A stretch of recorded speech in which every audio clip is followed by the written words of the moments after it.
Do that right now. We start Web News today with a look at the Venezuelan election campaign.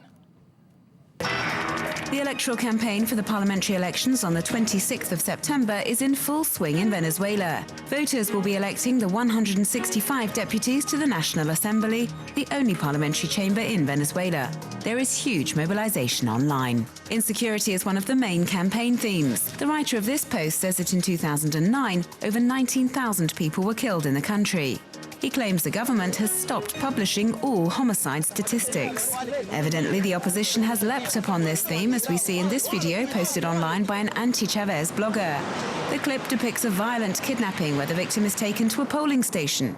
The slogan is, "If security does not make you vote, then what will?"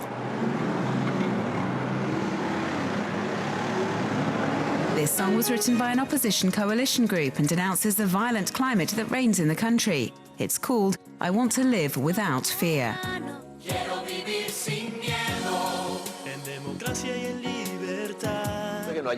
And as election day draws nearer, the priority remains urging the people of Venezuela to vote. This organization is trying to rally young people using these YouTube videos in particular.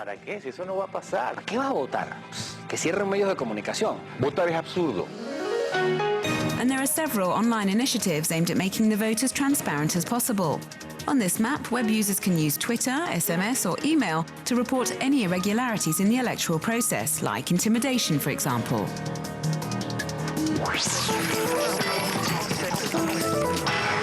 The diplomatic crisis between Beijing and Tokyo is worsening by the day following the arrest of a Chinese trawler captain on the 7th of September by Japanese authorities. He's still being held in Japan after his boat collided with two Japanese patrol boats near to some disputed islands called Diaoyu in Chinese and Senkaku in Japanese. Both countries claim this zone belongs to them.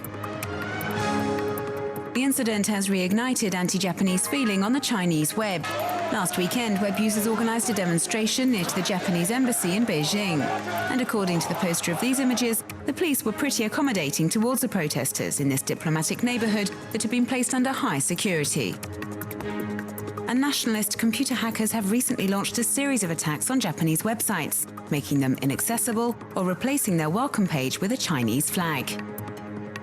One web user has composed this song claiming Beijing's sovereignty over the disputed islands. By referring to the Japanese forces' occupation of his country during the Second World War, his lyrics urge fellow citizens to resist Japanese imperialism. And this Japanese student at Beijing University is trying to defuse the situation by engaging in dialogue with Chinese web users. He thinks that this incident is an opportunity for the two nations to get to know each other better. His post has been met with an avalanche of reactions from readers who are not all convinced by his approach.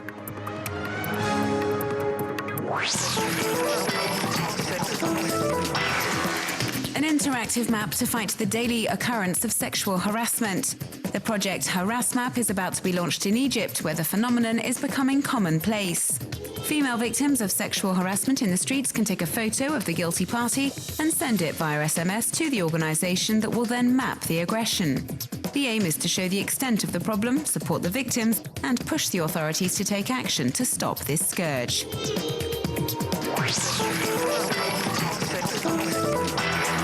Police in South Africa are currently hunting a web user who goes under the name of Pig Spotter, pigs being slang term for police. Since July, this Twitter user has been posting the locations of speed traps and police roadblocks on the streets of Johannesburg. He's accused of helping criminals evade the police and has since stopped pointing out roadblocks.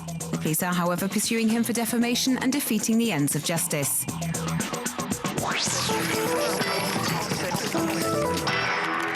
An exhibition devoted entirely to online videos is planned for the 31st of October at New York's Guggenheim Museum.